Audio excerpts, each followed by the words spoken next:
We're going to go ahead and start with a roll call. We have President Goldman in attendance. Mr. Goldman. Hey, Aaron. Manfred Holland. Valerie Gaynor is here. Jay Snodgrass. Here. All right. Thank you, Jay, for joining us.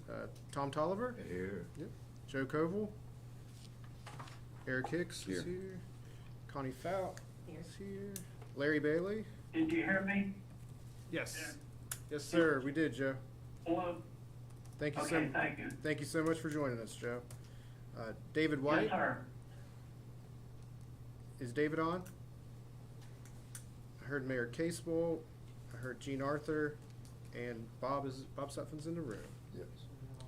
Yes, Mr. President, we do have a quorum. Wonderful. And I see Mayor Summers online. Welcome. Thank you. It's nice to be here. Thank you. Glad to have you. Appreciate you joining us.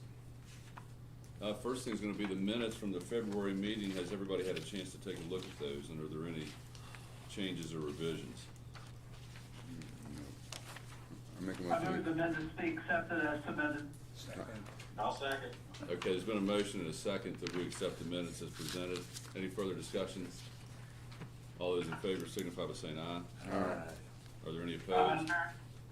Motion carries. Thank you. Next, we'll have Scott present the financial statements for February. In the packet, got all the schedules in there, so if y'all wanna take a look there, it's Schedule 2 for the statement of revenue and expenses.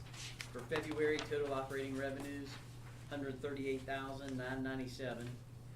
And on total operating expenses, $1,176,259.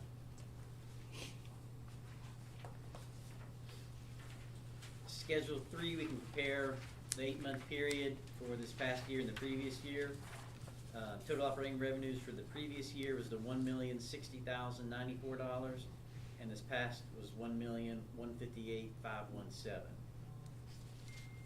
And then for the total operating expenses, previous year's was the $8,841,652 compared to the current $8,774,782.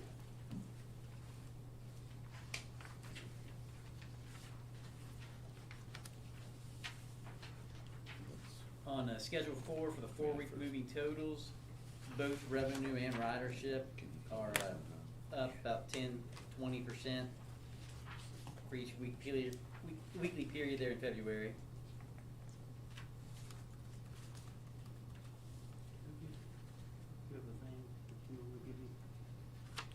I'll get your copy. Yes, sir. Right here. On Schedule 4B, the actual fare box revenue,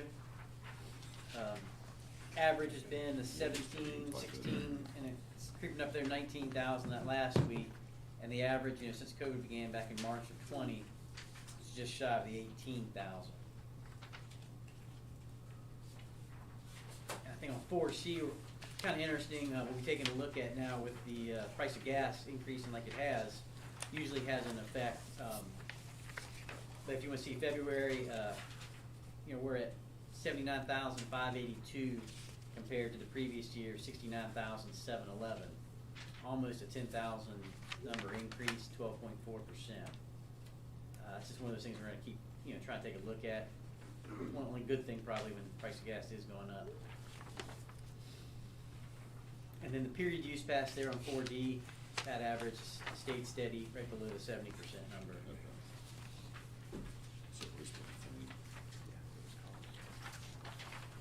Statistically, the numbers we've used there on Schedule 5 compares with that increase in the ridership.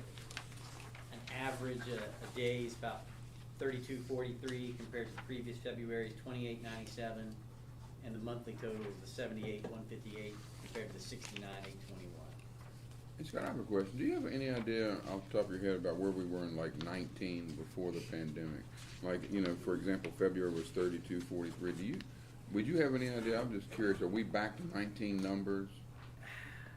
I mean, do you have a feel for that? We're not there, no, because we were about a 40% decrease. Okay. So, I mean, So nowhere near that number. Right? So we were doing about 4,000, you would say, probably around 19 or so, would you guess? That would probably be closer. Okay, I was just curious. Yeah. And that's one, everywhere, we're looking at those. I mean, when you see the reports, everybody, to get to the pre-COVID levels, That would probably where you've got so much working at Do home. you have his number? I do. That's what I was It's wondering. just- and I'll take a look at that to double check, but it's Yeah. one of those,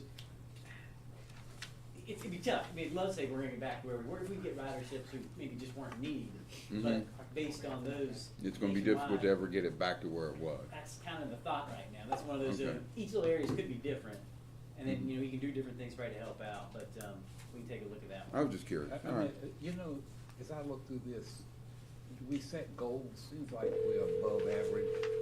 Do we set goals for?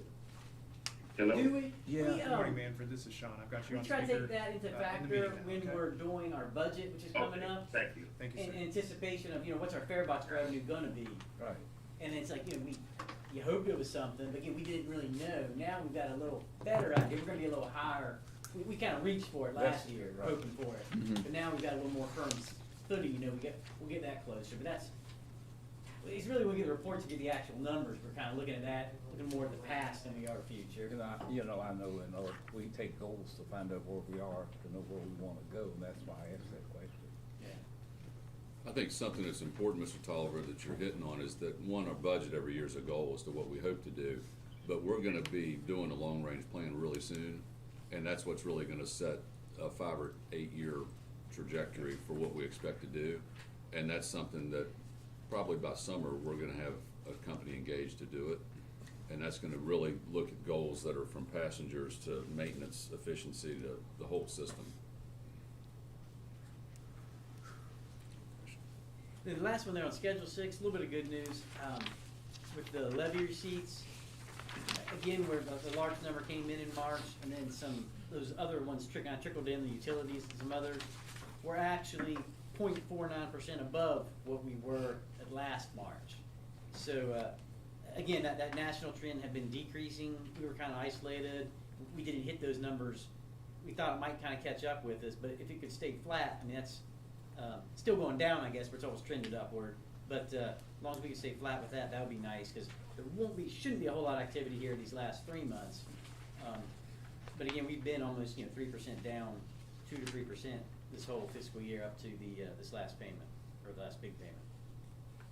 I think that's it, unless somebody's got anything else. Anybody have any other questions for Scott? If not, the financial statements will be part of the meeting minutes for future reference, and we'll move along to number 5. We do not have any invoices in excess of $5,000. Okay. Then old business. Insurance report, Jacob? We had one claim drop off last month that we're excited about. A passenger, we had let a passenger off on Frame Road in Elkview, if you're familiar with that area. And the bus had left, and then when the passenger was crossing the street, she unfortunately got struck by another vehicle. And then they sued us, but then that case was For dismissed leaving last. him there, or What is it? for leaving him there in the road, or what? Not in the road, no. Why did they sue you? Because they can. Yeah. But they dismissed that case. So we're excited about that. But since this report was generated, we had 2 accidents in Cabin Creek at the junction there, at the red light. We're monitoring that situation, working with Department of Highways. Sean has reached out to see if there's something about that stoplight we can work on. Is this the one that goes up under the railroad trestle Yes. up at the Cabin Creek? Yeah. Two Well, the at the bus same- continues to go straight. But that's the same intersection Right, you're same talking about, just intersection. above Gomar. Right. All right. Yeah. 2 accidents in a matter of 3 weeks, I think it Yeah. was. Similar circumstances? Yeah, exact same. Circumstances, drivers thinking the light was green. And a noticeable glare that the state police, when they came and looked at the video, they were uncertain. So Okay. that's why we're talking to DOH to try to figure out if there's possibly a scenario where changing the light in some fashion, or adding an ancillary light that somehow at a different, we don't know if maybe it's the angle of the bus driver sitting in his seat that it's hard to see this light. And then the individuals coming out from that underpass, they're blind turning onto the road. And There's so- a delay on that light too, I think, because they have to stop so far back. Right. Before, yes, it's that, And it's the same time of the day, like around And time 2 of year o'clock. where the sun's real low in the Yeah. sky. exactly, that's our concern. So we're monitoring that and working with DOH. Other than that, there's not much to report on the insurance report. Cat Okay. operations. CAT again, we had increase in the SOAR receipts. It's 44,000, almost 45,000 in February. The ridership keeps increasing there, so it's, a good thing. Keep watching that and hopefully see the increase continue. And we're keeping an eye on the SOAR program as the funds, the use of that program has exceeded expectations across the board around state public transit systems. There is some concerns on whether or not those funds will be able to sustain the level of usage for the system. So we're looking with the Public Transit Association on how we can hopefully extend that program into the future, because it is, as you look at the numbers and the revenue associated with that program, it's tremendous, and it's the public service that we offer. But it's shocking to see those numbers jump up from 200 SOAR riders a month to now it's over 1,000. Yeah. The current grant goes through September, and after that, they would need to renew it and come up with more funding for it. $60 an hour. Mhm. Should we isolate that SOAR revenue on our income statements? So that from year to year, we can look back and, in the event this sunsets in September, so that we'll Yep. have an idea. The line item we've got it in, it is, that's the only thing going in there, so we could, but again, with all our other reports. But for us, it you shows need up to under combine. passenger fares, doesn't it? Yeah, it shows up under revenue. Yeah, but I'm saying, to pull out that line, in that passenger fares, there's like 4 or 5 different line items. Okay. That one is identified specifically. We might need to The look other, at that. I say, where it kinda makes them go one way or the other, it's just a little confusing, but we can do that and rerun something if we wanna take a look with it about that. Just think in 2 or 3 years, somebody might not think back that SOAR was part of the 2022 numbers. Exactly. Okay, City Center, we close on it? Yes, City Center, I'm really excited about this, and you'll see some photos that Travis has up on the screen. We have reached what I would say a substantial completion of the City Center project. Doug has done a fantastic job of helping with that. We went down to the site yesterday to address any still like outlying situations, and what we were waiting on, if you recall at last meeting, was this electrical disconnect switch that has been installed. We are running on actual power now at the City Center. We have one change order that we'll address here, but I want to go through some of these photos. You'll see they installed the awning. We also have our information monitor that you see outside there, Travis is pointing to. That's a weatherproof display that's going to mirror the route information that you'll see on the 3 digital signs that are up amongst the 7 bus shelters we have at the City Center. If we go to the next photo, you'll see this is up. Actually, we were meeting with GAI, and it had a fantastic view of our entire facility from the sky, and you'll see that it's extremely fantastic looking building. Really proud of how it's turning out. And go to the next photo. We've got some shots of the interior of the building. This is an office space inside the building where we anticipate a supervisor having a workstation. The furniture for the interior of the building will be delivered on the 28th of March, so in the next couple weeks. This is the interior of the ticketing area. Right behind where I'm standing is where the actual ticket window will be. So it's much larger as far as the size that our employees have to work with in there. It also has the space if the future requires us to have another employee down there, we can accommodate that now, where in the past we've been kind of limited by the interior space. The next photo is of, not sure. Should be the conference room, maybe. Oh, that was that first photo. Sorry, yeah, go back to the first photo. This is the conference room. Really excited how that's turning out. It's going to be really a great office space there, and received some questions, well, what are you going to do at the City Center? And obviously we think, we can hold board meetings down there from time to time if it's convenient for us to meet with individuals and have meetings down there, then we'll use that space. We also think in the future, when it comes to training new riders in our system, how they actually use the ticketing, how they understand the bus schedules, etc. Our supervisors who are down there on site can use that conference room to help train those passengers. We think it's a really friendly space, right in the, literally, that's why we call it the City Center, right in the center of the city, where we can train them. So we're really excited about how that's moving forward. We are looking at, I was notified by Mayor Goodwin, City of Charleston, that April 8th, that is a Friday, They are scheduling an event to open their portion of the city center. They've asked us to be a part of that event. We are happy to be a part of that. I do not have a time yet. Once I get that from the mayor's office, I will send that to all the board members. We are also going to do, so April 8th is a Friday, and that's when the city center is going to open the city portion. On Monday, April 11th, we are going to bring bus service back to Laidley Street. We are going to have a ribbon cutting ceremony that Monday, where we'll invite the legislative delegation, we'll invite our county commissioners, our board members, our mayors from all over Kanawha County who've been such great proponents for this project, and we'll cut a ribbon. We'll talk about the importance of how the safety levy has helped with the construction of this facility and what it's going to mean for all of Kanawha County moving forward. We're really excited for that to happen on the 11th, and you will receive an invite to that event next week. So yeah, we're really excited about where this is going. We don't see any substantial delays. You know, logistically, it seemed like every time we had an update meeting, something strange would pop up that we couldn't get for some reason. We're now past that. The last thing we had to address as far as a change order that you see here on the agenda, we did have a scenario where the wiring, the camera cabling and mounting for the city center, we had planned to do that wire mounting, or camera mounting and pulling of the wire at the completion of our project.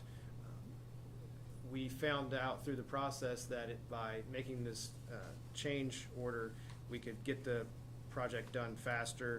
Therefore, we have a change order from Burdett Electric to pull the wires to the cameras and to install the cameras on the building and also on the light poles at the city center, and that is a change order of $28,156 that we would like to ask the board to approve this morning. So we knew that this work was outside the scope of the original project. Exactly. Originally we'd anticipated that ASP, who's our really our IT and networking provider, they help Travis with the camera systems. This was a cost that we knew we were going to incur.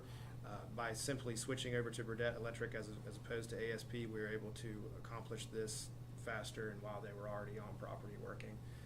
And so yes, it was an anticipated cost. It just was not part of the original contract. Therefore, we want to make sure we have the board's approval on it. I'll make your motion, you accept the, what am I doing? Change order. I'll second. For that electrical. Okay, so there's a motion by Sutphen and a second by Tolliver to approve the change order and the amount of $28,156 to do the camera cabling and camera mounting at City Center. How'd you all come up with using Burdett? I mean, is that who's been doing the work, or? Yeah, they're the contractor at the city center right now. They Okay. own all the electric. And you're happy with the camera, all the cameras and all the equipment and stuff? Feel like you're getting it right? Yes. One of the issues Right, was yeah. we didn't have the right conduit. We didn't have a large enough conduit, and it was better for the electricians to pull the cable there just to make sure there isn't a problem with breaking the cable midway through the run Okay. or anything like that. But You didn't have to bid it out. that'd be a change order. Yeah, they're on site with Wiseman. Correct. Yes, sir. Yeah, Burdett has done that, and my guess is that they know how all the conduit's in place, because we're not talking about just running it from a corner to a corner. We're talking under the street, Yes. 100 feet away. Yeah. And all those cameras have to be home run, so every Yep. cable that goes from a camera has to come back to our server. And I guess the conduit's an inch or instead of 2 inches or something, so they need to pull all those conduits through that size. I'm conduit. surprised the architect didn't pick that up before we ever got to this point. Yeah. In hindsight, the conduit could have been. It would have. If you're putting a pipe in the ground, it might as well be $4 4 inches instead of 1 inch, just because That's who correct. wants to do? Yes. Yes. Who knows what the technology is gonna be, and maybe it'll be wireless, maybe they'll need Yeah. a bigger cable, I don't Yep. know. Exactly. Yeah. But the point is to be operational, to be safe, to have our cameras operating. This is an expenditure that we need As to long as make. you are happy with the hardware and everything that they're using, that's the Yeah. key. All Well, right. ASP will be responsible for the hardware, correct? We provided all the cameras to Yeah. Burdett. We provided the It's just the camera. process of installing. They're just installing. They're just installing, and all running right. Yes. cables. Got it. Correct. So there's a motion on the floor. Any other discussion? Anybody online or Manfred have any comments or questions? No, I'm okay. All those in favor of the motion signify by saying aye. Aye. Aye. Any opposed? Motion carries.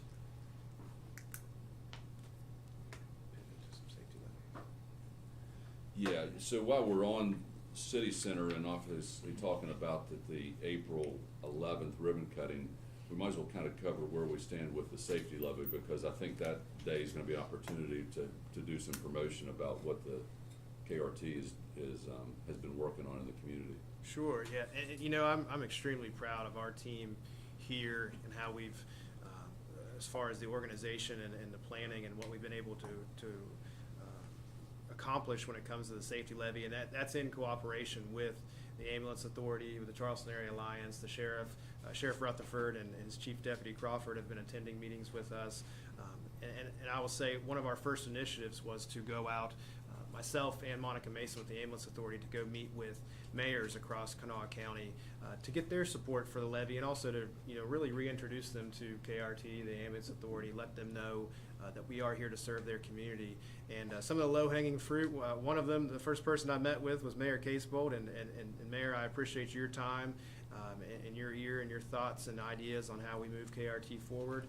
And also the ask was to have these mayors and their city councils to provide resolutions of support for the safety levy itself. We can educate on the safety levy, we can talk about the importance of it. We don't necessarily go out and say, hey, please vote for this or against this. But the mayors have that power and the ability, and they have an extremely loud voice in their communities, and we certainly appreciate that. And I would also note that on Monday, I had the pleasure of attending a town council meeting in Clendon, and Mayor Summers, who's joining our call this morning, was fantastic and just making us feel welcome, and several of her constituents who actually ride KRT on a daily basis had some great suggestions and input. I was really proud to represent KRT there, and also very appreciative that the town of Clendenin did pass a resolution in support of the safety levy. So that's a big priority right now, is meeting with all the cities. I met with Commissioner Carper on Tuesday, I met with Mayor Goodwin on Tuesday, and meet with Commissioner Wheeler tomorrow. He's actually going to attend our safety levy meeting tomorrow morning with the sheriff as well. So we're wanting to touch base with all the elected officials in the area.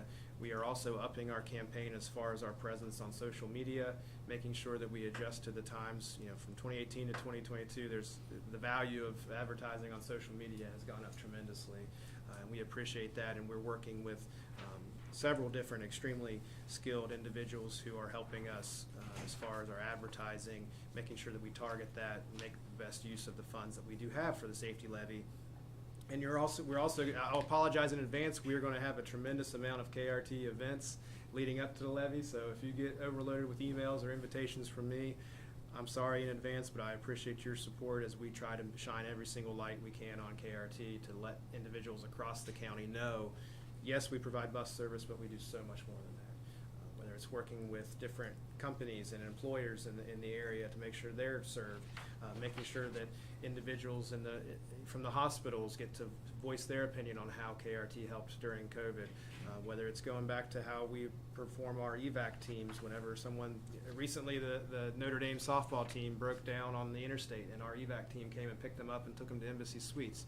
It's those little things that people don't think of when they think of a bus service that we actually perform on a daily basis, that historically we haven't really been loud and proud about, but we're going to, especially leading up to the levy. So I think you guys will be really excited. I know I'm proud of the work that our team has put into making this a success. So we're going to continue to do that. We're going to continue to have our weekly meetings on the safety levy. Any board members who want to attend, I'll start sending out invites. I wanted to make sure we had a polished process and agenda and outline and operations moving forward before we involve too many outside individuals, but I think we're to that point where we really are ready to push it out to individuals. So if you all have any questions. Yes, ma'am. May I say something? This is Kay Summers. May I say something? Yes, ma'am.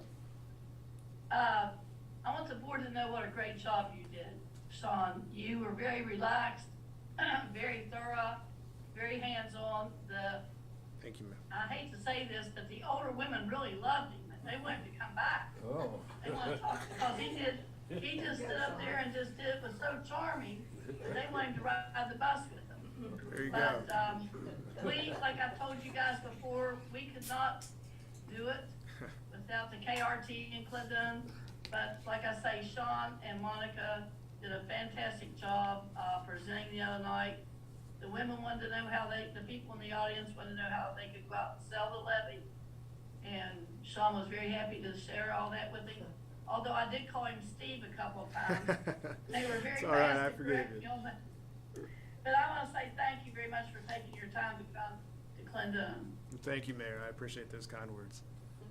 I also want to mention at the safety levy, I'd be remiss to not mention some of the partners that we have who've been so supportive of KRT and of the safety levy especially. And I have to mention our partnership we have with the ATU. Without ATU's help and support, especially through some of the issues we've recently conquered, KRT's success wouldn't be nearly as successful as we have been. So, Brett, I appreciate you being here today. You're welcome. On behalf of ATU International and ATU Local 1742, we want to present you with this check for the bus, ambulance, and emergency services. Sure. $3,000 to help support. We will be happy to deliver this to the PAC that manages our safety levy. Thank you so much, I Brett. appreciate it. We appreciate you Thank you, Brett. for that. Yes, sir. Thank you.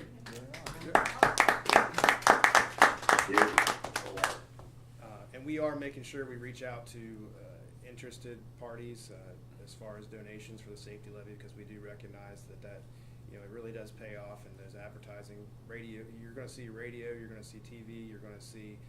Again, social media will be inundated with safety levy information and also events from KRT. So we're really looking forward to how this rolls out. And I think it's important, just for the record, that there's no resources of KRT that are used to support the levy. This is something Yep. Sean's doing on his off time. Yep. So he's not getting paid to be at these events. He has to do it when it's off hours. He can promote it, but not while he's on company time. And we can't use company resources to support the levy, to advertise, to do any of those things. So, Exactly. we need to put a positive image out for KRT, but we can't explicitly say that it's for that purpose. Yes, ma'am. And Sean and Monica did show up at our council meeting in Yes. Bell and presented the program, so we all accepted it. Thank you so much, Connie. So we'll support it in Bell. Well, we Thank you. really appreciate the support of all the communities that are part of the bigger community of Kanawha Valley. Anything else on safety levy? Are you ready to let Wendell give their presentation? Yep. We will let Wendell move on to their presentation. I believe we have Ron Reeks on the Zoom. We'll let Ron go over, then we have a video to play also. Yep, so thank you, Sean, and Kara, good to see you. And you tell me, how would you like to do it? Would you like to do the video first and then us kind of give a summary of the report? Sure. The video. Yeah, that works. Travis, can you cue up the video, please?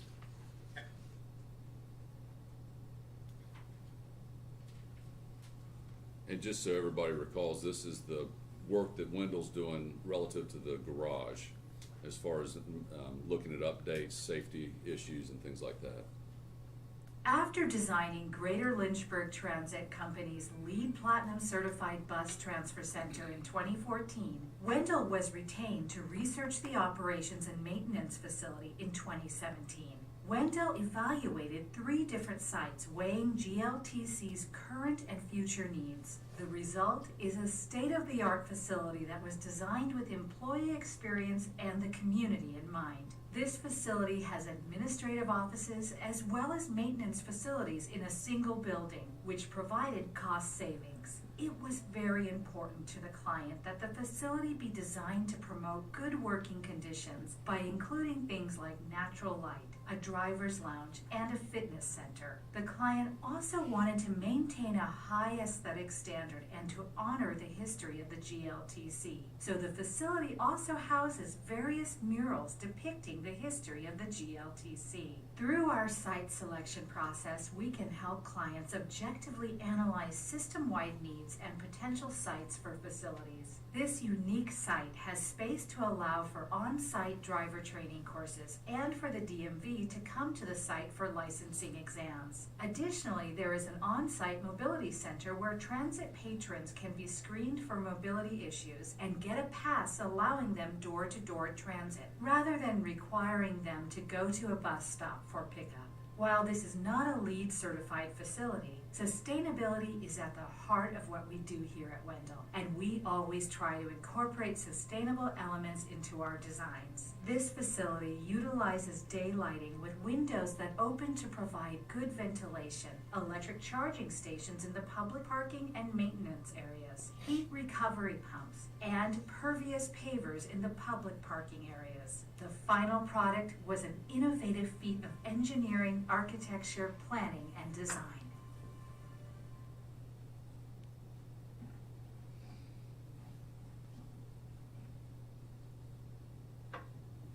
So thanks, Sean. And we'll go back to the video in a little bit. I'll explain why we sent this over. But let me start off with a big thanks to the staff at KVRTA. I mean, just a wonderful welcoming group. We enjoyed our stay there. It's good to visit Charleston again. This is probably my 5th time being there, so always like coming back. But Kara and Chris and everyone were wonderful. And a real shout out to Chris Baldwin, who has done an absolutely fantastic job of making what he has work for you. He keeps those buses out on the street. They're rolling, they look clean, they're maintained, and he does it all in a shop that was not designed for transit whatsoever. So if you remember our scope of work, we are fulfilling that scope of work. We spent a day and a half out on the site. We looked at a couple of the remote sites where you do fueling as well. We will have a full report in 2 weeks for you that identifies some of the issues that we discovered while we were there. Sean Beachy is on with me. Sean's the project architect for this, and if I miss something, he'll be happy to fill in. So the reason that I think Kara really wanted us to talk today, Sean, we're sorry we missed you. You're on vacation. I don't understand why you didn't want to come back and walk around with a bunch of engineers and architects, but maybe the next time we can catch you. You got it. But when we concluded, we were approaching Kara, and remember, we've done over 100 plus facilities much like this, and a lot with the similar intent of the client is, tell me what we've got here, and how can we make this work better? And the bottom line is, you can, but you're going to be putting a lot of money into a building that's 80 years old. And when I say a lot of money, probably almost half of what a new building would cost. So that's where we're headed with this. And some of the issues, some of the bigger issues that we uncovered were, think about air exchange. The building is woefully under current codes for bringing in fresh air, particularly in the pits area where we have, and that's where all your heavy fuels, your diesel, your gasoline fumes are going to settle, which makes them very vulnerable to the employees that are working down there. So think about the air exchange. That sounds easy, but there are a lot of components that go in with that. We actually have to pull the air from the bottom of the floor and or in the pits, and we set the units on top. Well, that compounds to a second problem is, hey, we've got to have several air units. First of all, can the structure accommodate that? Some cases yes, some cases maybe not. But the second part is, well, wait a minute, there's not enough electrical juice, so to speak, that can power this and the rest of the shop as you have it today. We've got to bring in additional electrical, and now we've got to upgrade all of your electrical boxes and so forth. What begins to happen, and the code is written primarily to protect safety of the occupants in a particular building.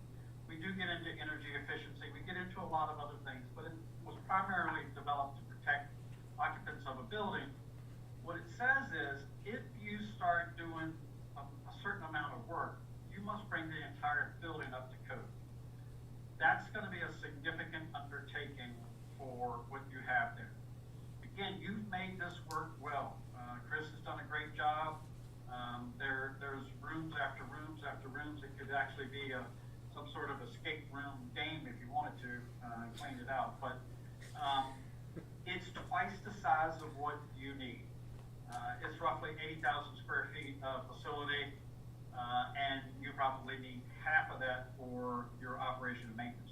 What you saw at Lynchburg, with admin, with operation, and with all the maintenance of a very similar size operation. That's why we showed it, because it's really close to where you guys are. 52,000 square feet. So if you think about putting your admin with your maintenance facility together, you got over 100,000 square feet. You got to heat all of that, and you've got to have air exchange, and you're cooling a good portion of that too. So operationally, you're doing a lot more than what you need to do. But from a capital expense wise, it's going to take quite a bit of money in order for you to move forward with renovating this building. So where we get to is, if we do that, you're still left with an 80-year-old plus building. It still will have nagging issues, and you're still heating and or cooling much more, probably twice as much as what you need. What we talked about with Kara and Chris was, maybe we look at a new facility, and you have a lot of good things going for you, and it's kind of serendipitous of the time. You have a parking lot across the street where the employees park, and then some other businesses park. It's big enough to have a new facility. You would turn where your facility is today, and we have some options there. We could kind of do some indoor storage for your buses, which would prolong their life. We could, we'll put in a new service lane so that we can actually secure the site. Today, you can't really secure your site because you have to have access to non-transit agencies that fuel up there. So there are options that work in your favor. You don't have to go do a site selection. You don't have to require right of way. Your NEPA document, which is absolutely critical, would be pretty easy to obtain. It would be a documented categorical exclusion. And your Title VI, which is the equity analysis, all of that is required for any type of new construction. Both of those would be relatively simple, and you're really ahead of the game when you start looking for grant funding. Well, as you probably know, there's $1.5 billion in grant funding for just this type of work that we're doing. And we're working with clients all over the U.S. that are applying for this type of money for their facilities. You also happen to be in a pretty daggone good state to get this type of money. There's no question that Joe Manchin commands some attention when he gets up on the Hill. And so you've got a lot of great things working for you. You've got a site that could accommodate this, and it doesn't impact your operations. You can continue to work on buses just like you do today while the new one is being built. The only thing we would have to do is find parking off-site somewhere that employees could park, and some of the other folks, we could shuttle them in. It could be close enough where they can walk back over. There's some options there. But you have a site that could accommodate a new structure, facility, serves all your purpose and need, half the size of what you have today, and then we could do whatever we wanted to do on the other site, whether it's pull the buses in and keep them there, or we could demolish the entire thing, turn it into employee and your bus parking. Got some options that we could look at there. So we will complete the report just as we were asked to do, and the scope of work does. And we will give you with that our recommendations of the things that need to happen. We will prioritize that, but they come with a cost estimate. So some of the things are life safety, and you're going to see they're going to have a price tag, and then they're also going to impede how you operate today. We get it. I was a public works director for 10 years. I know some of these things that are inconvenient, but we have to do it as architects and engineers because we have to follow the code in order to tell you. You've got pits that are, number one, not in great shape. They're okay, but we did sound the concrete. We know that there's some deterioration within. We've looked at the plans. We know how they were constructed. We also know that they need more protection for the employees as well as the buses. So when you start thinking about how this works in a new facility, if you remember the video, GLTC has these two-post lifts. They put the bus up in the air, much safer than working from a pit standpoint. The other thing with the pit is I talked about the air exchange, but you also have to have a side entry to meet OSHA regulations today, so that someone doesn't come out at the end where a vehicle could be moving back and forth. So they have to have a side entry. So a lot of things that we have identified, we will put that in the report, but again, as we start doing this, we know the amount of money you're gonna be putting into this facility is gonna be significant, and it's like, why would you wanna continue to do that when it still doesn't meet your needs operationally, it was never designed for buses, and oh, by the way, it's probably twice the size of what you need. So I'm gonna stop talking, I'll let Sean jump in. He was with me the entire time, as well as we had we had structural, we had mechanical, we had electrical, and we had our industrial engineer with us, plus Sean. So one thing I just want to point out, as Ron was saying on the facility, right now your employees work to accommodate the facility, right? So it's kind of the exact opposite of what you would expect. Instead of the facility facilitating your employees being able to work easier, it's just the opposite, right? Because again, the facility wasn't designed for buses. Now this is not uncommon for transit, right? Like many transit facilities we go into, whether they were old trolley barns or whatever it was, it makes an employee's job more difficult. So, and again, what they're doing now is amazing. And again, we see this in a lot of transit facilities. They make do with what they have, and they do a fantastic job of it. But whatever money we put into it, it's still not going to make it a state-of-the-art facility. Technically, to do the pits even to code, you'd have to rip them out completely. Drop down the height, because you have, in a pit, to be able to access for a bus, you have to be able to have headroom clearance. So right now, you have to duck and crawl between bays. That's not to code. And as Ron said, you really have to have two side exits from a pit for it to work for code. And right now, your stairs are at the end, so a bus could block your exit if it's parked over top of it, or as Ron said, if it's moving, it could put it could cause an accident. So in order to bring them up to code, it would be significant. Now there's certain things we can do to make it better, but again, it would never be state of the art, even by putting in millions and millions of dollars. So those are just some things that we look at. Again, can you put money into it? Absolutely. Is it, if we look at facilities, we build them for 50 years. So we're doing this renovation, this will last 30 years, and it's antiquated. But the new facility, again, per FTA, it's really designed to be a 50-year facility. Now, 50 years for your next renovation to it, you'd like to think facilities are going to last a long time, longer than that. But yeah, that's just some things that we're talking about, because again, it comes down to safety of employees. We could talk about every other thing that we want to, but it comes down to that safety and making the work environment really great. Because again, you're also trying to attract people. Right now, obviously, the job market's hard to get people in. So a new facility does tend to help people want to come work there, because again, you become the choice facility and people are trying to get to work with you and work with your team, your maintenance team there. So in a new facility goes a long way to employee,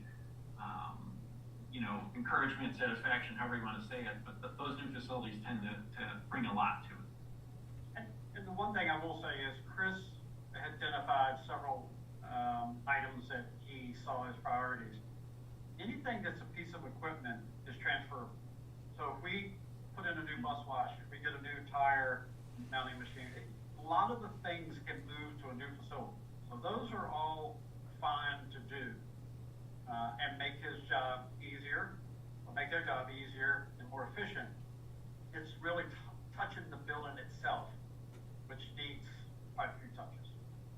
With that, we're happy to answer any questions whatsoever, but we can also talk about potential next steps that both KVRTA needs to do and what we would recommend.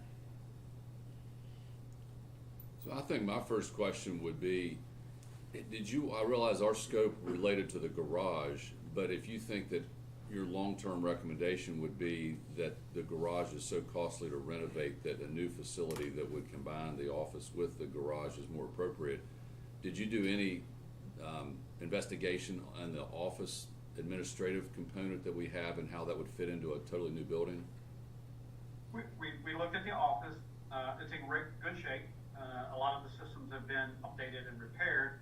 And Kara actually asked us to take a look at it, maybe from a TOD standpoint, which is transit-oriented development, maybe it could be used for some other purpose. The reason we like to combine admin, ops, and maintenance, and you saw that with Lynchburg, is there's a synergy amongst the employees. So there's no ivory tower, so to speak, that some people might look at and go, oh gosh, they're over there. You kind of bring everybody together in one facility. And I think, the current admin building does lend itself to potentials in TOD. And we can start to think about that. But the site across the street most likely would be 2-story to kind of give it that urban feel to it. A lot of storefront, so you see a lot of glass. But I think you could do admin on the top, operations on the bottom, obviously, with the maintenance. So we have thought about that. We thought about that and how it would fit over across the street.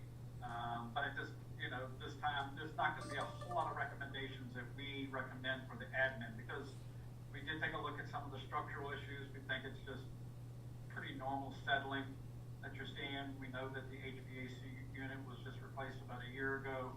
There were some security things and some general maintenance, cleaning of the ductwork and things like that we recommend. But overall, that facility is in pretty good shape where you're sitting. So would it be an additional scope of work if we get the first report and then decide that we want to know what it would cost to do a new facility that would combine admin, ops, and maintenance? Mr. Chairman, we could do that in a high ballpark, and we've kind of given Kara, where we think that price will come today. That's not a big effort. What I would say is, once we finish the report, and if it comes out like we think as far as the cost estimate, and you do want to move forward, there's kind of 2 parallel lines that need to move. The first is FTA requires a NEPA document. Again, you own the site, you're not really moving, the site is clean, there's no real social issues that we can see or social justice issues we see, certainly nothing natural in the habitat. I think the NEPA would be a pretty easy and clean exercise for us to complete. We have team members on our team that were already set up to do that. And equity analysis is pretty straightforward as well. Parallel to that, what KVRTA needs to do would be to work with the MPO and the local planning. You need to get that on the tip and then ultimately on the STIP, so that you're setting yourself up for the right grant opportunity. And both of those, when the FTA and everyone sees you've got a NEPA and you've got this on the STIP, then you are in great shape to compete for the money that you're looking for. And remember, 1.5 billion, and that's going to happen for the next couple of years. I mean, this bill funded the transportation for 4 years out, so this is just the first year. Put yourself in position to get, if you don't get it this year, for next year. But those are 2 requirements. You got to have it on the STIP, and Sean and Kara and company, they know how to go about doing that with the local planning. NEPA, Title VI, pretty easy to do. But your initial report is going to give us a comparison as to renovating what we have versus what a new. Okay. Yes. Yep. And we know we do so many of these. We already have a square foot cost in mind based on what your facility requirements would be. The only difference is adding the admin in. When we were originally talking to Kara, we didn't really throw that into the equation, so we'd have to add that in. But again, that's not a huge lift on our part, and we'll include it with our report, just so you look at it as a swag number. It's not detailed. I haven't programmed it. We haven't done any site work or anything else, but we'd be pretty confident in the square foot cost that we would be applying. And you think that 50,000 square feet is the approximate size that we could operate in? Yes, sir. Yep. And it's much more efficient and designed for working on buses. Your maintenance today is 80,000 plus. You need probably about 35,000. Then you need another 8,000 for your service lane, which is where you would fuel and wash. Your admin and ops, again, you've done a great job with the facility you got.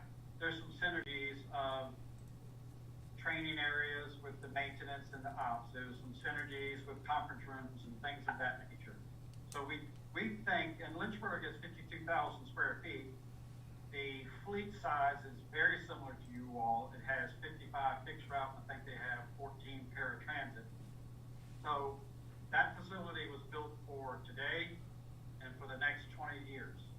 But when you go to it, and that was one of the things that we think might be important. If you move down this road, it would be worth some of the board and certainly the staff to go see a new facility and what it compares to what you have today.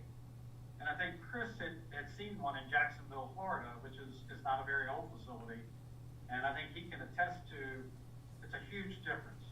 It's just a huge difference in how they work and operate, how much more efficient they are in accomplishing their job.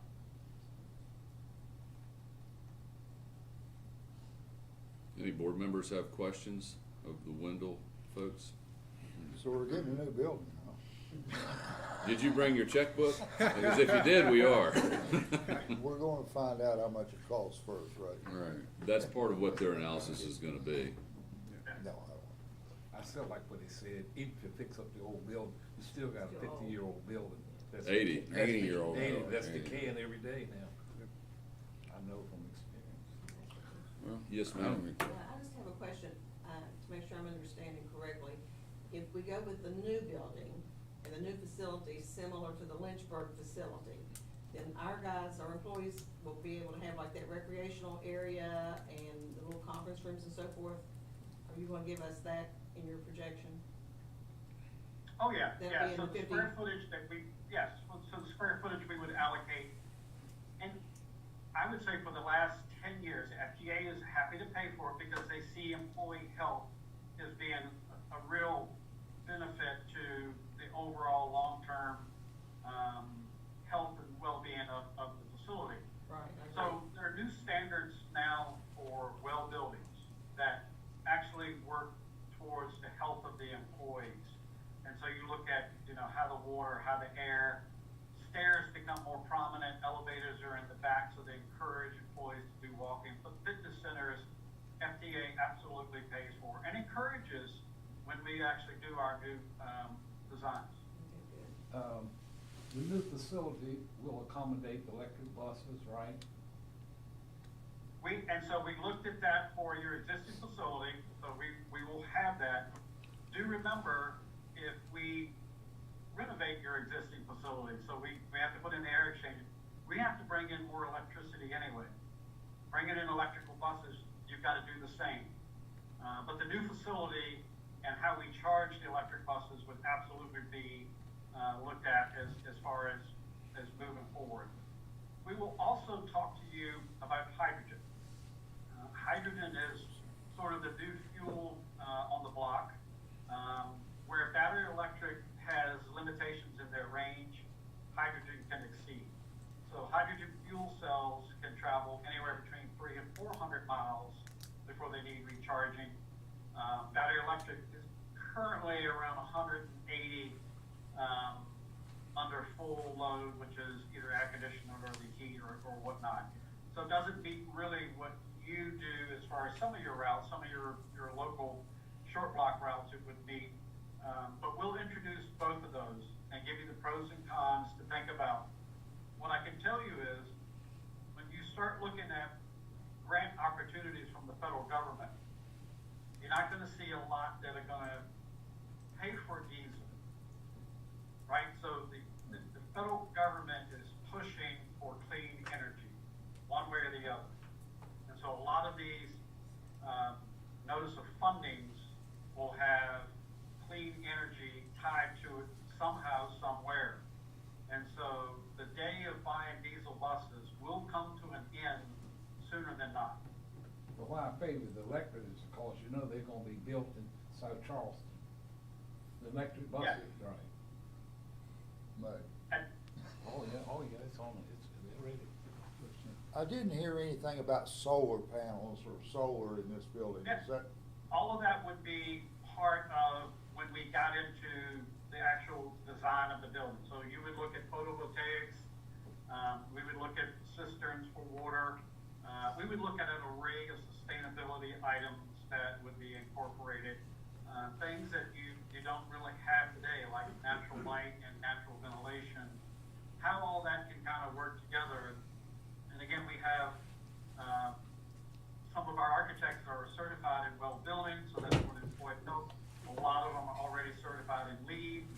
You may not actually seek LEED certification, but sustainability is built in throughout the building and everything that we do. So whether it's a green roof, blue roof, whether it's photovoltaics, whatever it might be, all of that would be opened up and offered to you as we start looking deeper at the program of what your needs are. Sound like you've done this before. Once or twice. It looks like it's okay. Well, I certainly appreciate your presentation. I think it was great, very informing. I'm curious from staff, I'm guessing Kara and Chris probably had the most interaction with them. Give us your thoughts or feedback, and as far as their thoroughness, and if they looked at the things that you all felt were important. They looked at everything that we asked them to look at, plus more. I know Chris spent more time with them than I did, but, they really tried to come in the second day and sell me on a new building, and I was sold before they even got here. I said, let's just rip it down and we can start fresh if we need to. Chris, if you wanna elaborate more on what y'all looked at in the garage more Yeah, specifically. they looked at everything from top to bottom, pulled a bunch of blueprints, really kind of dug into it, looked at fine details, and spent a lot of time on the roof and down in the pits, just everywhere. They pulled 175 blueprints to kind of gives you an idea of how much they were looking at. But they really did a wonderful job of just looking at literally every aspect of what we do over there, and also went through this building. So I was very pleased and satisfied with what they did and everything that they looked at, and I don't think there was any stone not overturned. I would expand just for a quick moment on Bob's question about the solar implications. The state DOT did reach out to me concerning, they have some grant funding for solar projects and asked if KRT would like to kind of be a pilot project for that. And I told them we're going through this exercise and we would be extremely interested as it develops to be their #1 project for this. So that moving forward, I think the state's going to look to us as a leader when it comes to new technologies in the future. So I wanted to let you know we're doing that also. We may not see money again for a long time. You better Exactly. get, latch on to it and do what you can. Yes, sir. So Kara, if you were sold on the new building, you're a grant writer, how are we gonna pay for this? Already got feelers out. I've got a webinar I'm listening to this afternoon and lots of great applications I've got in mind. Okay, and so once they submit their report, do you have a feel for what you're gonna want the next move to be? Yes, yeah, and I think I'll be working with Ron to do some applications, I think, in the future. They'll help us, they're the expertise, but we know the local community, so we know the right people to talk to, but they can give me the proof I need to make it a good project. So this couple of steps that Ron mentioned that we need to have to have, We need to have. you'll have the information you need to start working on those? Yes. Okay. And I've worked with NEPA documents in the past, and I'm from the MPO, so I have good connections there. We can get things moving. Okay. You go, Kara. Sounds exciting. It's pretty exciting, yeah. Yeah, I mean, sounds exciting. when we started on City Center, that was the biggest project we've done in years. And this could be a massive 10 project. times as big, yeah. Yeah, and really beneficial to all the staff that's here, I mean, on every level. And I think combining the maintenance and the admin staff all in one building will do a lot to boost a lot of just employee morale and even improving communication, everything. It'll just Makes you make everything a lot feel more efficient. accessible. Does anybody have any other questions or comments? Ron and your staff appreciate you all attending and your Thank you, input sir. on this topic, and I'm not really surprised with what you're suggesting, but, at least we've got a starting point from a professional perspective. Yep, and that helps the justification for what grant application that Kara's gonna put in, right? So now FTA begins to see, hey, the benefit cost of this is why you're even doing something like this, right? So absolutely, but give us about 2 weeks, we'll have it finalized over to you, and then we'll take next steps. So you'll have it to the staff long before our next board meeting? Yes, sir. Okay, and then if you all can distribute it to the board members by email or mail or however people choose to communicate. Yes, sir. Thank you, gentlemen. Have a good day. Thank you. Thank you, Ron and Sean. Okay, cleaning contract, is that a Jacob topic? This is a Kara talk. I'll let Kara go into this one. So last summer, if you'll remember, you all approved a new cleaning contract. We were with Charleston Janitorial, and then now currently we're with Dirt Busters. We were never really thrilled though with the cleaning that we got from Dirt Busters.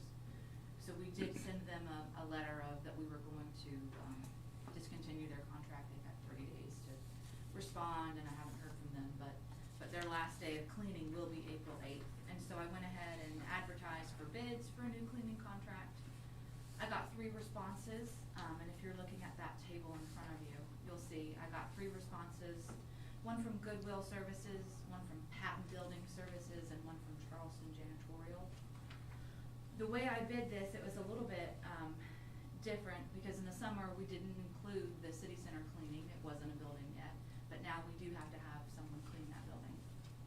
So I asked them to provide me costs for cleaning this building plus the offices in the garage, and then the downtown facility, and break it up that way.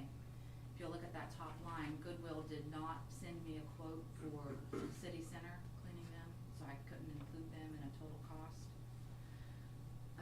Patton Building Services submitted 2 quotes, one for the 4th Avenue facility, one for the downtown center. And they also submitted quotes for cleaning, and they will provide the paper products, the cleaning products, all the equipment, and the trash can liners, or they won't provide all of that. So that's what those multiple costs are there for.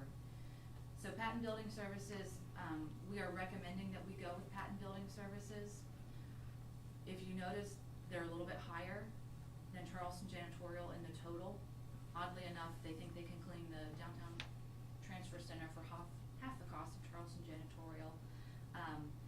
So that makes that cost difference not as big as it could have been. But the one thing that Patton Building Services included in their quote was exterior window washing, and we already have a company that does that. And they also offered a few more cleaning services in their base contract. So we think it's our best value to go with Patton Building Services. How often do they clean? 5 days a week. And this is a monthly cost. This does include the window wash? It does. Well, this The never cost does. So the cost will go down because we'll have them take it out. Oh. Yeah. And so it's only a $300 difference per month. Alright. And we supply the supplies? They will supply the supplies and the equipment Yeah. and the cleaning products. And we pay tax on the products that they buy and use, since they buy them or not? I wouldn't think so. We provide them with a tax exempt certification. So that passes through and we don't end up paying taxes on them even though they purchase them? Right. Yeah. Okay. So staff recommendation is to use Patton Building Services. It sounds logical to me. I make a motion that we, move forward with Patton Building Services for cleaning. I second. Okay, motion and a second. Any further discussion on the cleaning services? All those in favor signify by saying aye. Aye. Are there any opposed? Motion carries. Jacob, overtime. Yeah. So last month, Todd mentioned to you all that our driver levels, pretty critical level. We posted ads in the papers, radio ads, social media, working with Workforce West Virginia to try to get some more drivers, but I think everywhere's having a problem with hiring employees, and we're no different. So we tried to work with the union the past month and come up with a creative way to get our runs covered. From day to day, drivers call in sick or take off vacation, whatever it is. There's a variety of runs that need to be filled. We've had drivers step up to work overtime. Our dispatchers are doing a great job of, getting those runs filled. But from day to day, we are having to cancel some runs, some service. And the bad part is it's not the same runs every day. It's, it might be a St. Albans trip one day, a Montgomery trip another day. And it's not fair to our public to provide that inconsistent schedule. Bad publicity. Right, yes, you don't know when the buses come from day to day. So trying to get more drivers to work overtime, we've come up with a plan to create an incentive for them. Similar to the $4 a pay we did before, but this would be for overtime work. You would get an extra $4 an hour on that overtime work you would do. In addition to the overtime, you get $4. Right, in addition to the time and a half they're already receiving, it'd be an extra $4. That's pretty good incentive. And working with the union, we thought it'd be best to do like a month-to-month basis. Because if it doesn't work, we don't see a real change in it. It may not be worthwhile to keep in place. And then if we get more drivers in the meantime, we wouldn't need to continue the program if we get our staffing levels back up to the numbers they need to be. What's your feeling? You think the drivers will go for it? All right. How many drivers are we down? About 10 on the fixture outside. What are you doing We're getting more tomorrow? drivers to apply for a CAT division because you don't have to have a CDO. And then this past February, the CDO laws changed, made it a lot more difficult to get a CDO. Okay. What was the age limit for drivers? 21. And you don't do the training for the CDLs, do you? We're going to start to. So back in February, it used to be you can go into the DMV to get your learner's permit, but now you have to go to a school, a private school, to get your learner's permit. But so, what do you do on training? Yeah, we're gonna. If we get an applicant that doesn't have a CDL or passenger's endorsement, we'll be that school. We're set up to have our supervisors train them to get their learner's permit. Is there certain buses that can drive without CDL? Yeah, it's based on passenger limit. So if the vehicle's less than 14 passengers and the weight limit of the vehicle, I think 26,000 pounds, then you don't have to have a CDL. But on our fixed route, they're all over that 14 passenger limit. So Jacob and staff are working with Workforce West Virginia, is that right? Right. To try to come up with a program that's gonna give people job opportunities. I mean, we can place these people immediately if they will go through the training. Yeah, and Workforce will be on site here on the 23rd. We're having a meeting here to discuss those different programs and to make sure that they understand the placement capabilities we have, so that they can focus on the CDL position. We have worked with them in the past. Are you wanting this on a temporary basis? Right, it'll be a month-to-month basis. What do you want? Is that what, okay. Right, I'll make your motion, you go with the recommendation of the KRT on a temporary basis till they see what they want.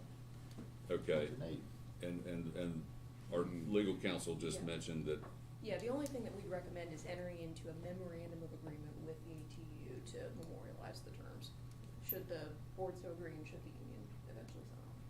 because this is us unilaterally making this offer recommendation, the union's gonna have to come back and decide if they're willing to accept Yeah. it. And it sounds like from what Brett's saying is that there will be a positive feedback from the Yeah, I union. think there will be.